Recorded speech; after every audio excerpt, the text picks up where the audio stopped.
Sample problem number 7. So a copper conductor has a diameter of 0.6 inches and it is 1,200 feet long.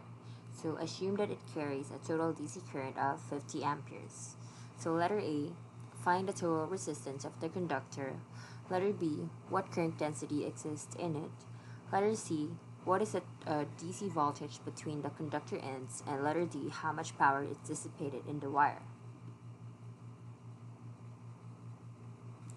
So for letter A, to find the total resistance of the conductor, we can use the formula R is equal to rho L over A.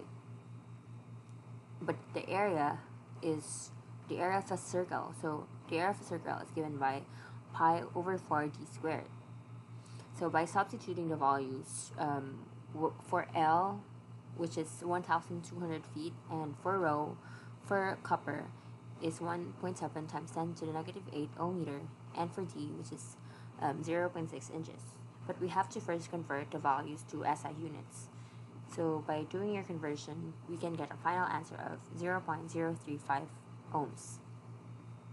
So for letter D, the current density is given by I over A. But the area is, again, the area of a circle, which is pi over 4d squared.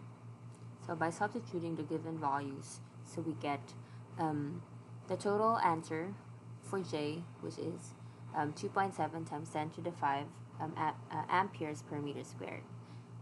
But remember to first convert all units to SI units. For letter C, what is the DC voltage between the conductor ends? So the voltage is given by Ohm's law, which is V is equal to I times R. But I is 50 amperes and the resistance, which we solved in letter A, is 0.035 ohms. So by doing the calculations, we can get a voltage of 1.75 volts. And for letter D, so how much power is dissipated in the wire? So the power is given by the product of the current and the voltage. So by substituting 50 amperes for the current and 1.75 volts for the voltage, which we have solved in the previous question, so we get a power of 87.5 watts. So sample problem number 8. So a parallel plate capacitor, which has a square plate, has a side of 10 centimeters and separated by 0.2 centimeters apart. It contains a medium with a relative permittivity of 2 and a conductivity of 4 times 10 to the negative 5 Siemens per meter. So to maintain a steady current through the medium, a potential difference of 120 volts is applied between the plates. So determine the electric field intensity, the current density, the current, the power dissipation, and the resistance in the medium. So this is the illustration for the problem. So we have a square capacitor consisting of two parallel plates, and the dimensions of the plate is 10 centimeters on the side, and the distance between the two plates is 0.2 centimeters.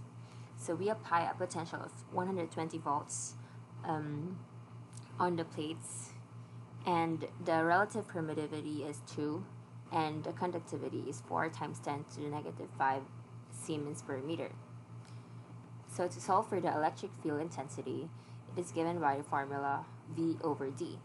But V is equivalent to 120 volts, and the distance between the two plates is 0.2 centimeters. So the electric field intensity is 60 kilovolts per meter. So to solve for the current density is given from Ohm's law. So current density J is equal to sigma times E. So the conductivity sigma is 4 times 10 to the negative 5 Siemens per meter in this example. And E, or the electric field intensity, was solved in the previous question. So that is 60 kilovolts per meter. So this should be just meter. So we can get an answer for the current density J, which is 2.4 amperes per meter squared. So for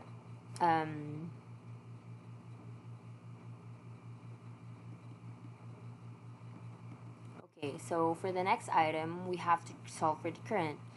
But we all know that the current density is given by the current divided by the area through which the current passes. So by substituting J and A, we can get the value of the current, which is 24 milliamperes. For the power dissipation, so the power dissipation is given by voltage times the current. But the voltage is 120 volts and the current we have solved is 24 milliamperes. So by evaluating this, we get a power dissipation of 2.88 watts. And for the last item, the resistance in the medium can be solved by Ohm's law. So that is voltage divided by current. So by substituting the values, we can get the resistance of 5 kilo ohms.